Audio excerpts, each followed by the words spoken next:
I decided that today would be a good time for me to make a video of my fish tanks and all the fish that I have. So I hope you enjoy what I have to show you here. The first two little tanks that you see are called betta tanks. And inside these betta tanks are two fish, one in each tank. Sometimes they're called Chinese fighting fish. Now if you put these bettas together, especially the males, then they would go ahead and fight to the death. By being separate like this, they might be able to see each other, but at least they can't fight. They can puff up once in a while, but they will not fight. And then I'll take you over to one of my 29-gallon tanks. It's a bigger tank, as you can see. And in the front here, you see an angelfish and a gourami. There are 4 gouramis in this tank. 2 that you see right there, and 2 are swimming somewhere else. And of course the angelfish. It's a little angelfish. And there's a bunch of little fish in here. But right there you see a fish that's a shark. I have 2 of them. They are called bulla sharks. And they can grow fairly big too.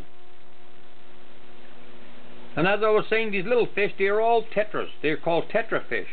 There are gold tetras in there. There are glow light tetras. There are zebra tetras. And there's also a couple of neon tetras in there.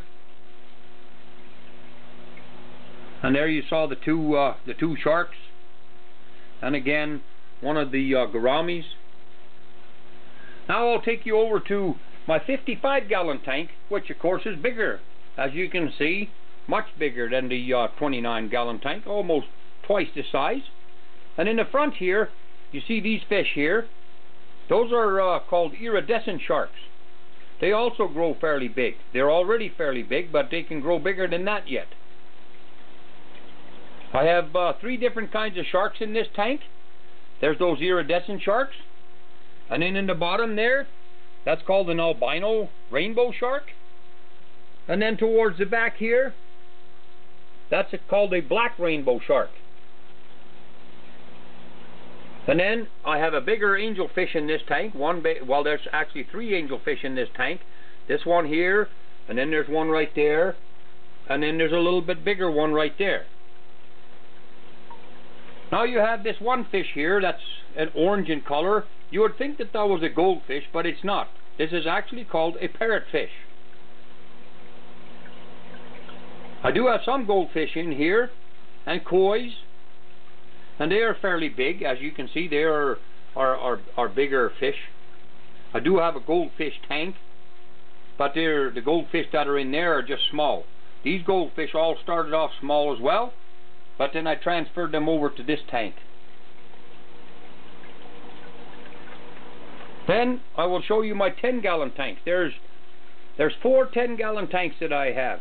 There's 2 sitting on top of this shelving unit, and there's 2 on the bottom of the shelving unit. In the first tank here, I have some fish that are called zebra tetrases. I always find it very relaxing to be able to watch these fish just swim back and forth and do the things that they do. Now in the bottom of this tank, right there, that is called a pleco. In a 55-gallon tank, I have a pleco that's about 6 to 8 inches long. This one is only a couple inches long, and he won't grow much bigger than that, because he's just a dwarf type of pleco. But plecos are used for cleaning up the bottom of the tank. They clean up algae off the bottom. They clean up the algae off the glass. And then in the corner here, you have a Corydoras catfish. Catfish are also used for cleaning the bottom of your tanks off. In my 55-gallon tank, I have 3 Corydoras cats, but a lot of times you can't see them because they sit still, or they'll be hiding in the bushes or behind something, like they could be out behind that ornament there. Then over in this tank here, I will go ahead and take a picture of that Corydoras cat before he disappears again. There he goes behind the ornament, as you can see. And on the back of that glass there, you can see a snail. And on the front of this glass, there's also a snail. I have snails in some of my tanks because they help to go ahead and clean the algae off the glass and also off the gravel in the bottom. Now the fish that are swimming around in here, I've had them for about 1.5 years, but you know, I cannot remember the name of the fish, and I am sorry that I can't tell you what kind of fish they are. But they are some kind of a tetra, I do know that. Now we'll go down to my goldfish tank. Now you're going to say, but that fish there isn't gold.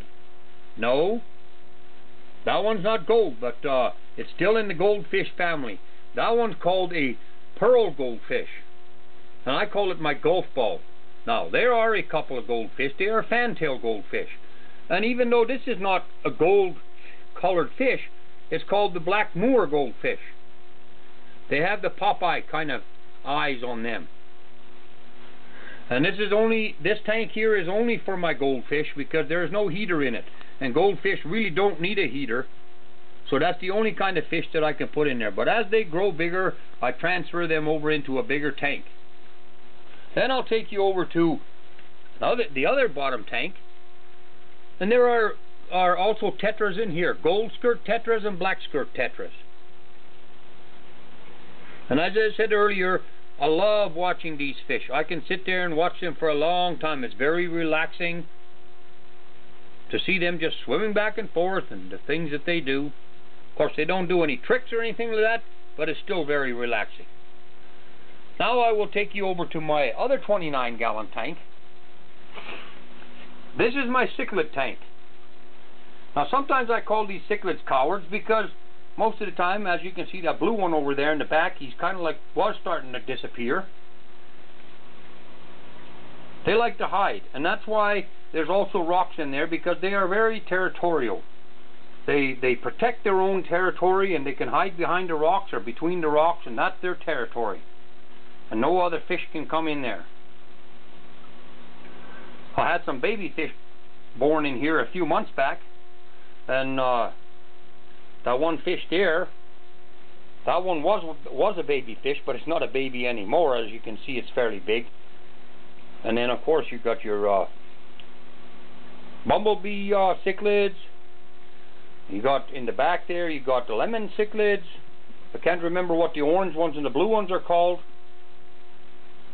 But you can only have cichlids in the tank. I do have a pleco in here. A pleco was pretty tough and hardy too. They leave him alone. But cichlids would go ahead, and if I dumped some other fish in there, they would kill them, because they're very aggressive fish. Now, last but not least, I will take you over to my office, and I will show you my 25-gallon tank. Inside this tank, there is also one of the Corydoras cats. This one is called a penguin Corydoras cat. There are 3 Corydoras cats in here. 2 penguins and 1 bronze cat. But these other fish that are swimming around in here, they are all barbs. There's tiger barbs in there. There's green barbs in there. And there's cherry barbs in there. And towards the back, before I continue on with the barbs, there is an eel type of fish looking there. That's a dojo loach. I have 2 loaches in my 55-gallon tank also, but they like to go ahead and they usually hide. But as for these barbs, as you can see, the tiger barbs, the green barbs, and the cherry barbs, and then there's a couple of fish that are swimming around in the back there. They look like tiger barbs, but those are both called clown loaches. Why they call them clown loaches, I don't know. Earlier this morning I had 3 of them. Now I only have 2 of them. I guess one of them decided he didn't want to live anymore. And that happens. You have some fish that they live a certain length of time and then they pass away. So anyway, there you have a video of all the fish that I have and the different tanks that I have. And I hope you enjoyed watching this little presentation of a video.